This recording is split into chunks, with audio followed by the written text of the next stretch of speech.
Well, that dummy mission led to Gucci Mane showing up here with a young Drew feeling. I'm the defense attorney telling him how to write out the sentence. That's the wrong show. You know, the one who makes it look really cold. Yeah. Mr. Hudson, Mr. Finley, you ready? Yes, Your Honor. All right. This is the case of State of Georgia versus Radrick Davis. My name is Jesse Gall. Mr. Davis, you... It states the same thing.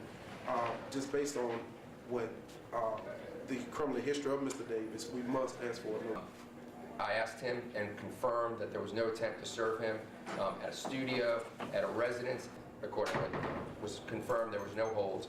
Contacted fugitive, knowing from doing this for a while, of information about my client. I do want to say that I have a community service letter from somebody with the Atlanta Public Schools that I'll tender, I'll show counsel, I'll tender to Your Honor. If I can approach. Sure. The excessive amount, whatever that is, we're just asking that the bond, their bond be set. I never asked for an amount. That's not my job. My job is to ask for bond. The conditions I leave in the courts with the court's discretion. Okay. Well, in the exercise of my discretion, I understand your position, Mr. Finley, but this gentleman does have an aggravated battery. Now, why all of this is important is because an FBI agent came out about a week ago, and nobody really cared, but I guess it's making its rounds today. That FBI agent said this. Yeah, I'm not going to say the guy's name because he's pretty famous, and to be fair, he was never charged with a crime. But we had these two rappers in Atlanta in the early 2000s, and they were beefing with each other, trading diss tracks, the whole thing. Then rapper number one, the famous one, orders his goons to go beat up rapper number two and steal this gaudy gold and diamond necklace he wore in all of his videos, and that's where it got interesting. The goon squad shows up at rapper number two's place. He pulls a gun and starts shooting. One of the attackers gets hit, makes it about 200 yards away from the house before he drops dead. Rapper number two is arrested for murder, but is dismissed as self-defense. And the real criminal here is rapper number one, who ordered the violent act that got his man killed. I had the phone records and two witnesses prepared to testify for what would have been a rock-solid RICO murder case. But for reasons that were never explained to me, the U.S. Attorney's Office declined prosecution, and rapper number one went on to have a phenomenally successful career. Oh well, win some, lose some. That FBI agent saying that, he basically titled that "The One That Got Away." See, when you say rock solid evidence, typically we know it's a done case when they say open and close. He never said those words. When you say we got testimony and all of this crap, we learn now these days that that's not always the thing. But why is this important? Because they're saying that the rapper that he's suggesting is Young Jeezy, especially what y'all see from the title. But not only that, that Young Jeezy told on BMF. Now, if you know my channel, the title isn't always what I believe. This is what the algorithm is kicking. This is what you guys would like. So, with no further ado, I give to you how BMF actually began error-wise so you can understand what the hell y'all talking about. Let's go. Was Jeezy in the paperwork? Hell yeah. Yeah. I mean, this is public information. You can look up right now on your phone. Man testifies about Jeezy's cocaine selling. Type in your phone something like that. You're going to see one of the who name it lights. Ralph Sims, the same that told about the limo that tried to say I told. Ralph Sims, Ralphie. Told on Jeezy, told everything Jeezy ever did. Jeezy had like 12. Jeezy had more statements on him than me. Were you allowed to hand out bricks? No. Do you remember in those one or two times where J-Bo or Tito or someone told you to hand bricks to someone, who those people were? Yes. Who? One of them was Doc or B.I. Doc, did you say who the other one was, or you do not remember? Yes, Jeezy. Jeezy? Yes. We've heard some in this trial about a possible musician named Young Jeezy. Are you referring to the same person? Yes. But no, he didn't get indicted because he did some other shit. I feel like that. I know some things he did, like he turned Meech cars into the feds. That same Porsche truck and that Ferrari I was talking about a while before he came to Miami and doing some lie detector tests about this gun case he caught one year in 06 when I went to go meet him. We had a shootout, not against him. But some other, like when me and him start trying to talk, some other popped it off with us and we end up having a shootout. And he ended up going to jail for a gun. If anybody is familiar with that Miami case, him and Twin came back to do a polygraph test supposed to be for that shit. And the security said that the Meech cars pulled up on flatbeds, nigga, into the federal building when he went and did it, when he was inside for his meeting or whatever. So I know he turned in the cars. Ain't no telling what people be doing, bro. That's all I know he did. And then he told about House, the gun case that was already thrown out at the state level, and then the feds picked it back up. So everybody look up Big House. You look up Big House. He was a security for Jay-Z. He was a security for Big Meech. He was also security for Young Jeezy. Yeah, Jeezy put the people on his ass, and he'll let you know. You look him up, he talking his story, and you know, you got all these people with these accounts of these people that's out here. Sorry, y'all, I just be the bearer of bad news because 10 years go by and people act like they ain't never heard nothing, don't know nothing. Like, hold on, the selective politics shit gotta stop. Cause we came from like him coming to the house and chilling, borrowing the whips and borrowing cars and getting work from the homie, and you know what I'm saying, from that to him like he'll beat spots and we want to pull up and he curve us, you feel me? You know, Def Jam, at that point, Def Jam was scarred. They didn't want no more people that coming through their offices that can potentially, they get, you know what I'm saying, caught up with the feds with. So they was pressuring Jeezy. I didn't know at the time. I'm on my, man, we done gave this dude money and I produced the records and he ain't clearing them, f*** him. But I can say he got away from us as far as like, you know, at that point when he started rolling, his career started going like this, he was told to not affiliate with us like that. You know what I'm saying? He was told that. I pushed the record out. It was on Koch. It was getting promoted and all the shit. It was getting promoted correctly. All the numbers was right. I was like 300 and some spins a week on my BDS at the time. And I got a call from my team. It was like, bro, they talking about, it was like a Tuesday. I think it was a Tuesday if I am mistaken. I was on the road on my tour bus. And I got a call from my team and they said that on Thursday in 2 days, they gonna pull the record from radio if they don't get Jeezy and CTE signature. They wasn't signed off for the record. So I'm like, what? I'm like, all right, hold on, bro. Let me call this and blah, blah, blah. So I called it. And this wasn't the first time I called him about that. It was already mentioned before they dropped the shit. So they dropped it and we still didn't have the signatures. And I think it was dropped on good faith that we was gonna get the signatures from Alan Grunblatt at Koch. They got the shit. They worked it out with Clear Channel or whatever. So you know what I'm saying? So the record could stay up there and they was telling them they gonna have the paperwork or however it went. But them motherfuckers, I called Jeezy, he swear up and down to God in heaven, he signed off and all this shit. But I had my signature, then my signature for BMF Entertainment as the owner. Then we had Alan Nim's signature from Koch. Then we had John Jackson, which is Fabulous name as an individual, Fabulous, the artist. Then we had Skane and Clue for Desert Storm was signed off. I had those signatures. I saw them with my eyes. Then I think I had, at this time, was Jay Brown's signature from Def Jam. He was the vice president of Def Jam at that time. I believe his signature was on my record for Def Jam. They had talked to him like, bro, where you at? I'm just gonna pull up. I left my tour route and drove the bus all the way to Miami to go have a conversation with Jeezy about the record being signed off. And that's when that shootout happened that I was just talking about previously. I went to talk to him about that record. That's what the conversation was about. I was coming to meet him and confront him about the shit with all of this shit with me. And as soon as we start talking, Tula was walking down the street with dreads and they're like, oh shit, there go Jeezy, dog. And they're like, oh, and Blue, that's Jeezy and Blue, nigga, that's BMF right there, nigga. Oh, bro, let us get a picture. And then my little cousin Twin, big Twin, he like, oh, nigga, they ain't taking no picture. You see they trying to talk. So the little like, and then Twin fired him. Boom. And that's what started that shit that ended up to the shootout. And me and him never talked about the record right there because that fight turned into a shootout, turned into we all ran, turned into Jeezy got locked up for the gun. And then later on, Jeezy went back to have a polygraph test about that situation. That was all about that day. I went to meet him to talk about why he didn't sign off on my record with me, him, and Jeezy, and they pulled it from the radio. And I believe he couldn't because the feds had jacked him and told him, nigga, if you help these niggas, and the same reason why he couldn't do the deal with us. Same reason why he couldn't put his name on the contract, because the contract ensues help to BMF, and they struck his ass down and told him they were gonna put your ass in prison. I just grew up from there to like taking over all these surrounding counties. So anybody that know me, like we going down now, anybody that know me from that era can tell you, like I ran, 10, 15, 20 counties around me as a kid, you know what I'm saying? Like a real operation.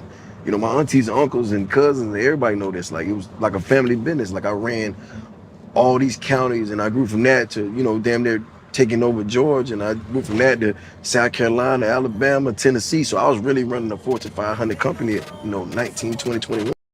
Now understand this, understand this. For those who don't understand, BMF has been popping since the 90s. Understand that part. Their reign began, well, their start began, I believe, 1990. But unless Young Jeezy came out in the 90s, and if memory serves me, October 14th, 2003, Come Shop With Me, y'all might want to go listen to that dope ass album by Young Jeezy, by the way. I want to give y'all a little timeline about how everything happened with BMF and how they got caught. No conspiracies, no anything like that. Just listen.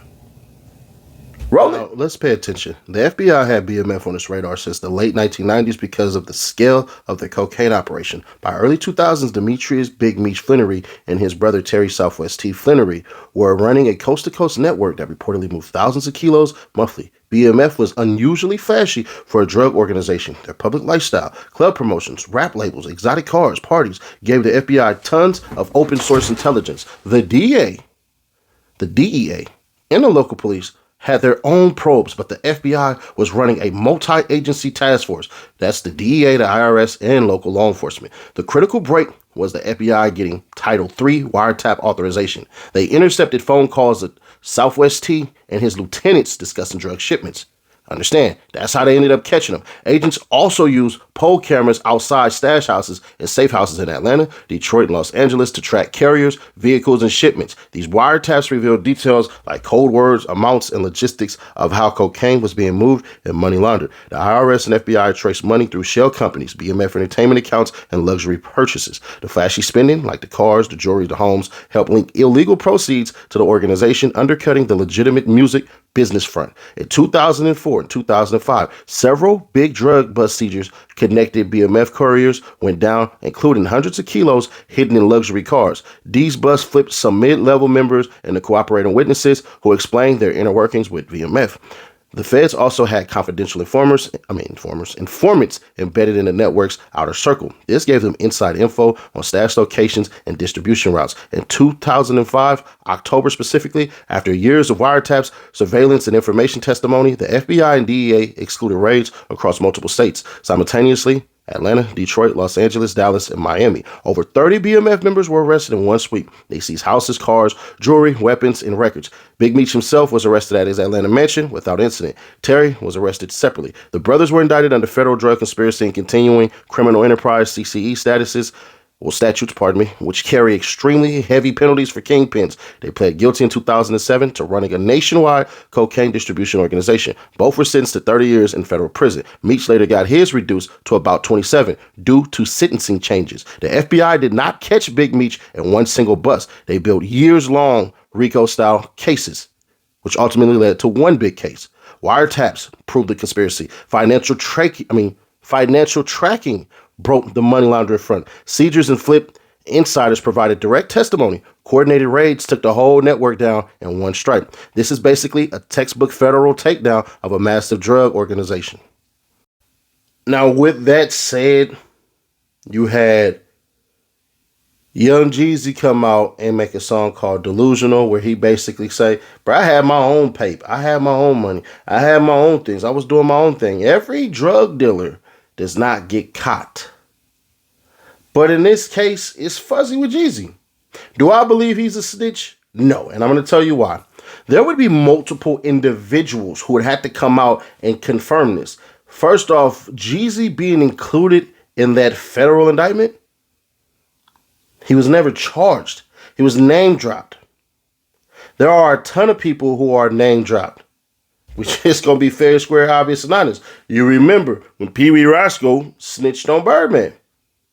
He said Birdman basically is a part of this conspiracy, and nobody calling Birdman a snitch, right? Okay.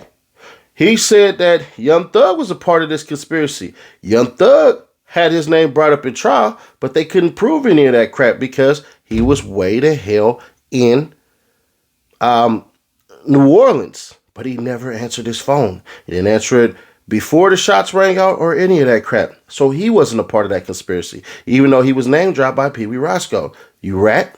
That's a real snitch. But the thing of the matter is this: where there's mystery, Just is what it is. Where there's mystery, it is what it is. Now, I try to search for the big house dude that Blue Da Vinci said, but I ain't gonna hold you. I'm not feeling nothing that your man said as far as Blue Da Vinci. You said, and I'll take you at your word, you said that Young Jeezy had to turn in cars. All right. You think Young Jeezy, in his right mind, even if they had a bunch of drugs in there, you think he would have turned in those? Let me help you out. Let me help you out. They would have came and got him. That's how they work, bruh. You mean to tell me this man drove from point A to point B? Just said, all right, with these drugs on him?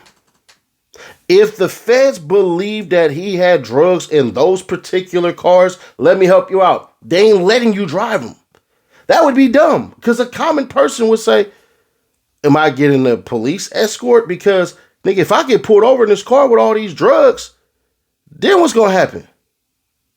I'm going to jail.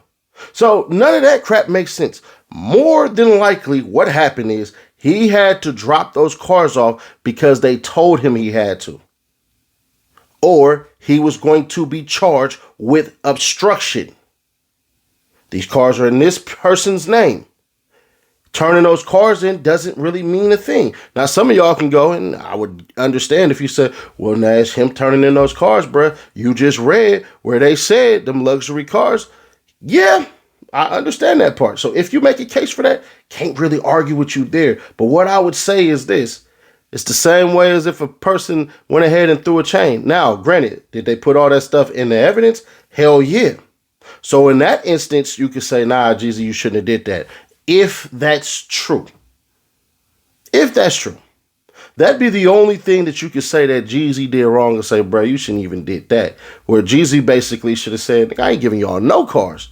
Y'all come get this stuff. But that's why, to me, it doesn't make any damn sense. Because to me, if they wanted those cars, how the hell do we know Jeezy wouldn't just say, I don't have them cars. I don't know what you're talking about.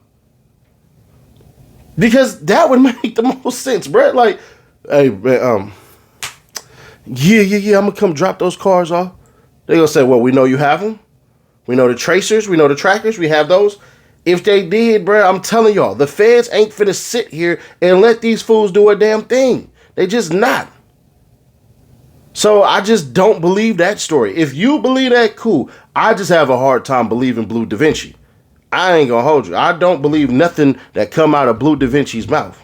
Because all of a sudden, the Tammy and the Cuffy story. Remember when 50 Cent said he was gonna make the damn movie? Never happened. That's why I always tell y'all, find a lawyer. Find a freaking lawyer who would agree with y'all on the Big Meech is a snitch story theory. Because at the end of the day, if Big Meech was going to tell on Cuffy, shouldn't he have told on J-Bo as well? I'm not going to believe that crap as far as your man Jeezy turned around and told on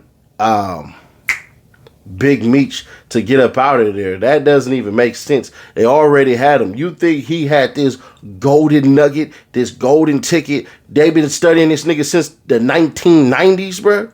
You telling me that they studied this man for 15 years and all of a sudden, the year that he gets caught in 2005 with a murder that had nothing to do with him, somebody say, Jeezy say, hey,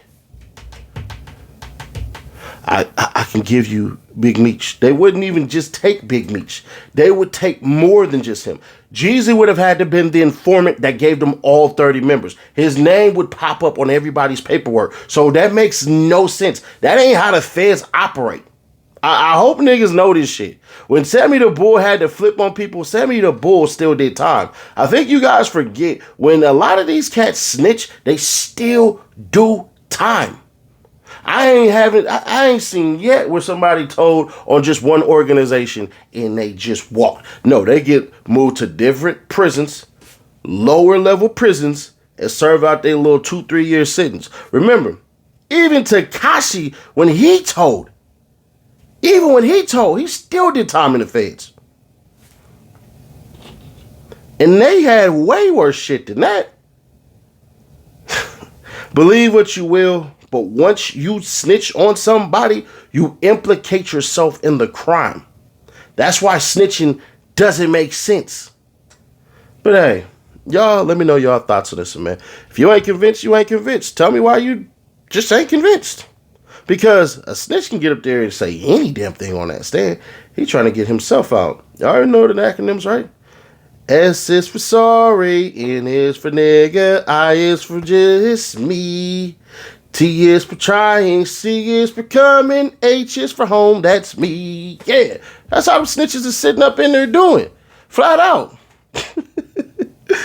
But anyways, if you stayed this long, hit that like button when one of these right here. Be an active subscriber. That means every video that we drop, you need to hit the like button, bro. We've been slacking on the likes. It is what it is. If it's a slow roll, it's a slow roll. That means in the next couple of days, I ain't got to worry about doubling it up. So if you want to make this double up, comment right now. Hit that like button right now. And click right here and see how your man Charleston White, and it's cool when they do it. He's a proud when I do it.